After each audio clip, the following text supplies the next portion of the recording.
Hello, magandang hapon sa inyong lahat. So, pag-usapan natin to, no? Unang-unang video. Ano to? Bumaba ka nga. Masama pa mangye! Sabihin nyo! Brad, baba ka na. Ako'y nabibigay na sa'yo, baka tamaan ka sa akin. Tamaan mo, sis! Subukan mo! Basagin mo yan. Baka makasuhan ka na. Sige! Ako nangihingi lang ako dito. Ha? Siya pa yung ano no? Siya pa yung baka daw makasuhan daw. Tanga, yung ginagawa mo, labag din sa batas yan, yung anti-mendicancy law, di ba? Ay sa bagay, ang anti-mendicancy law yata, ang paparusahan yata yung naglilimos. Anyway. Pero ang kapal naman ng mukha nito, men. Ano ba? Ay, masama! Masama talaga. Pagpuwersahan, halimbawa, nang hihingi ka, no, iba yung palimos kasi sa puwersahan kang manghihingi. Hold up na yun eh. Ganun eh. Ano ba? Wait lang ha. Ano yung aking... Bakit? Masama! Bumaba ka nga. Masama pa mangye! Sabihin nyo! Brad, baba ka na. Ako'y nabibigay na sa'yo, baka tamaan ka sa akin. Tamaan mo, sis! Subukan mo! Basagin mo yan. Baka makasuhan ka na. Sige! Ako nangihingi lang ako dito. Ha? Bakit dami kita sa problema ko? Makakabigay. Ayos Bigay na! Wala akong ibang hinangad dito, hindi malimos. Ba't ang tapa mo? Bakit? Nangihingi ka lang? Pag mabait, binibigay nyo. Pag ano, malumanay, binibigay nyo. Hindi ba? Hindi. Sige ako. Kaya nga eh, bibigay kayo. Bumaba ka dito. Yan, ganyan. Magbigay kayo kahit 20, 10. Tatanggapin ko yan. At Basta mamiresyo ka pa. Dapat kung magkano lang. Kaya bakit matindi yung pangangailangan ko eh? Bakit kailangan mo mag-medyo, madam? Eh ano ngayon? Para pag sumigat ako dyan. Eh mas maganda ka. Yan, ganyan. 50 ang binibigay. Ayaw mo nun? Matutulpo ka? Matulungan ka pa ni Tulpo? Kuha nga mo, no? Ayan. Di ba? Ikaw napakadaldal mong babae ka. Hindi ka naman magbibigay. Ikaw ang Ha? madaldal. Ito may problema na ako. Pinapakita ko na nga. Na para on the on na agad. Hindi yung magmamakaawa sa inyo. Ha? Tapang-tapang. Kuya, piso lang pera Walang ko. problema man piso. Tatanggapin ko yan. Ha? Klase din to. Huwag ka namang Ikaw may ka magbigay ka.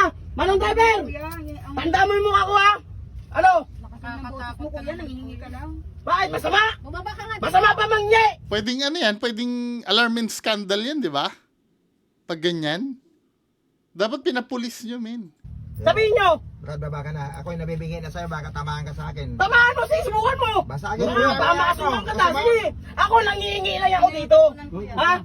Bakit dami kita sa problema ko? Makakabigay ka eh. Maraming grupo yan dito, Ha? baka maano ka dito. Nangihingi lang ako dito. Ha? Ngayon magbigay kayo. Salamat. Pag hindi, salamat pa din. Bumaba ka na. Ano? Galit na galit. Salamat sa inyo ha. At least nagpasalamat. Salamat sa inyo, ah! Hindi, alam mong nagiging problema sa ganyan. Kasalanan din ng society natin yan eh.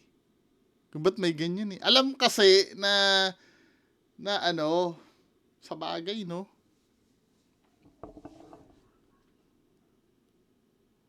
Pagka ano, nangangailangan ka talaga, hihingi ka talaga ng tulong. Wala namang problema doon. Pero ganito, no? Kuya, naintindihan ko, sa totoo lang, nung nagkaroon ng problem do sa anak ko, naranasan ko din yan eh. Kaya lang, syempre hindi naman ako sa jeep sa mga kakilala ko sa sa Facebook. Kasi dumating na yung point kasi na mas malaki na yung labas ng pera kesa sa pasok. Kasi umaagos talaga ang pera sa ospital noon, nung panahon sa anak ko. Naranasan ko naman. Kaya lang ganito yan, men, no? Yung paghihingi kasi, or yung pamamalimos, no? When you say mamamalimos ka, hindi mo dapat pepresyohan yung magbibigay. Wala tayong magagawa eh. Kung ibigay sa'yo ay 20, pasalamat ka na. Kasi kahit na tumambling-tumbling ka dyan, wala ka makukuhang 20 talaga. 'Di ba? Pasalamat ka na. Pag walang nagbigay sa iyo, hindi mo pwedeng anuhin 'yun. Hindi mo pwedeng kagalitan 'yun kung ayaw magbigay kasi hindi naman hindi naman obligasyon ng tao 'yun sa iyo eh. Di ba? Kung may magbigay, sobrang salamat po, sobrang salamat. No matter kung gaano ka, ano. Hindi yung ikaw pa yung galit na ganyan. Ano ba? Iintindihin ko, baka may pinagdadaanan ka, no? Pero hindi ito tama to. Baka mamaya pag pinapulis ka pa, lalo ka mamroblema. Di ba? Bakit? Masama? Bumaba ka nga. Masama pa mangye! Sabihin nyo! Brad, baba ka na. Ako'y nabibigay na sa'yo, baka tamaan ka sa akin. Tamaan mo! Sige, subukan mo! Basagin mo Ah, yan. baka makasuhan ka ta. Sige! Ako nangihingi lang ako dito. Ha? Bakit dami kita sa problema ko? Bigay na!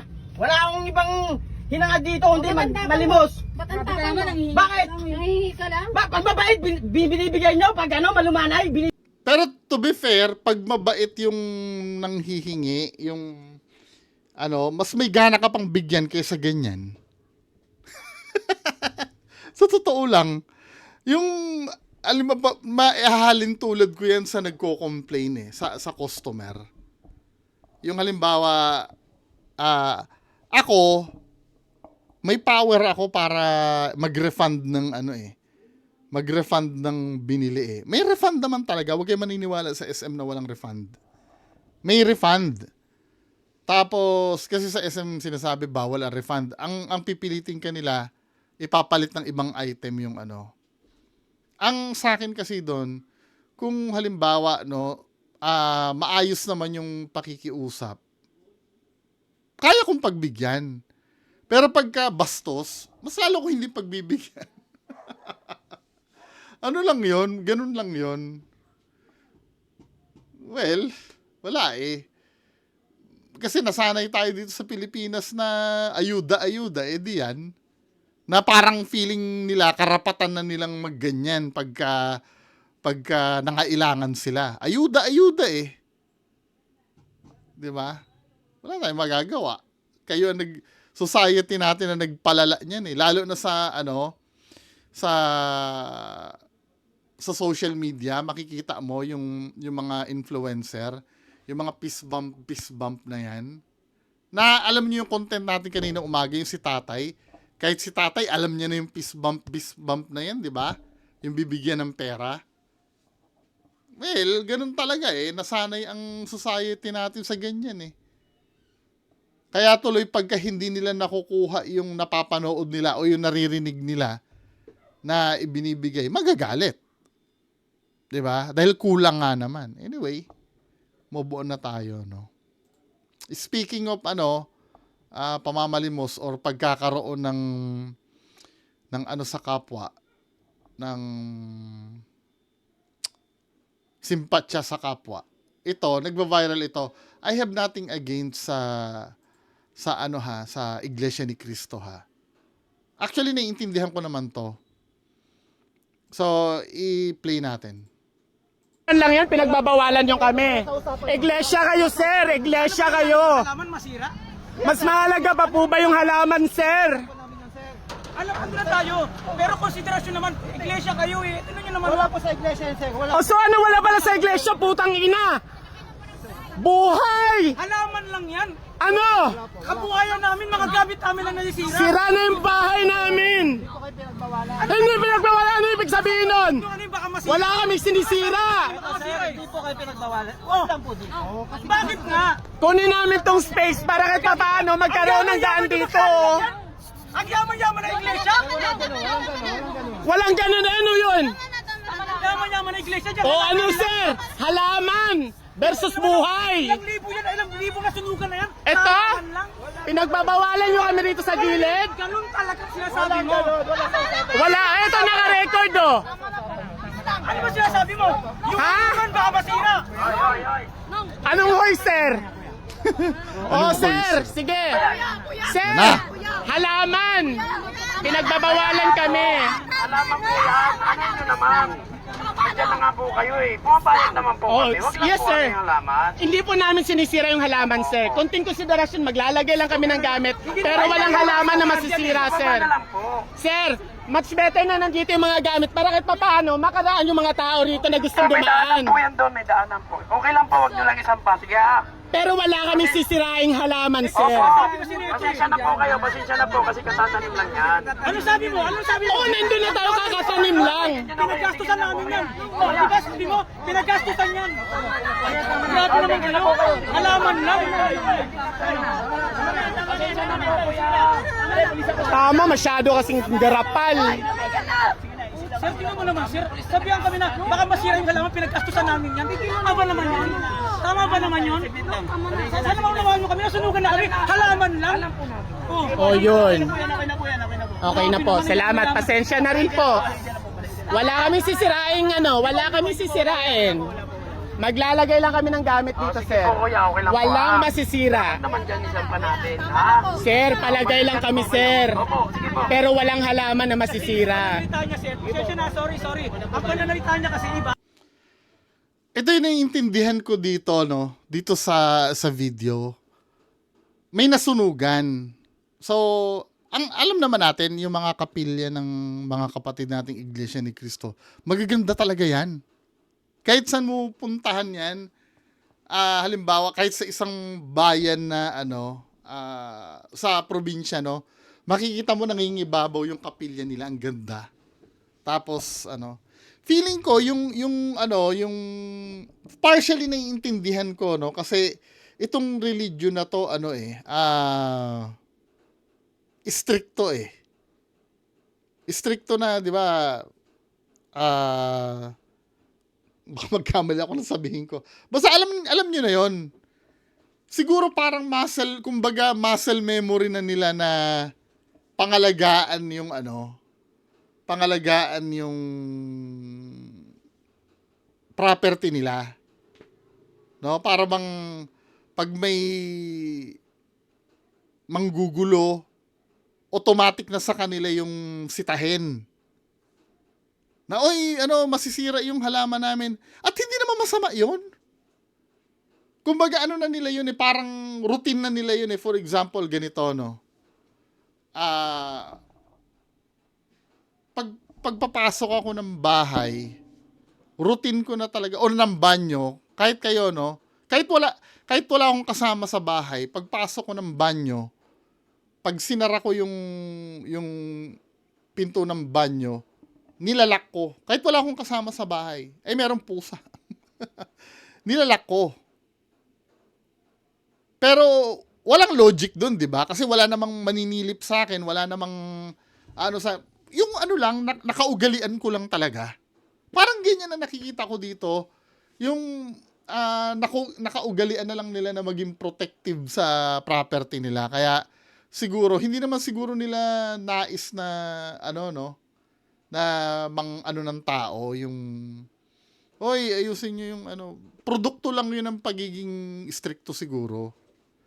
Kaya lang, no, ang nakikita kong medyo hindi maganda doon, parang nawawala sa sobrang pagsunod nila doon sa rules, no, tsaka doon sa tagubilin sa kanila, parang nagiging robot na at nawawala na yung puso. Sorry ha, makikita mo naman talaga dito na parang mas importante yung halaman. Na kung tutuusin nga naman, kung halimbawa mga kapatid na, kahit kapwa nyo lang tao, hindi nyo na ka-miyembro, nakita mo na sunugan at naglagay ng mga gamit doon. Kung yung tagapamahala dyan, kaya naman na sigurong palampasin yon. Sinong magpapagalit sa inyo? Yung may operations manager ba yan? Or pag nagruta yung bakit wasak-wasak tong halaman na to? Hindi explain nyo. Kasi po nasunugan po dyan sa harap. Yung mga gamit po ng mga biktima, hinayaan na lang po namin ilagay dito kasi wala sila mapaglagyan. Kung may puso yung head nyo, may intindihan yun. No? May intindihan yun. Naging fair ba ako dun sa dito? Kasi baka may magalit na naman sa akin Nagiging fair ba ako dun sa komentaryo ko? Naiintindihan ko, kaya lang, yun nga, parang sometimes nawawalan na ng puso sa sobrang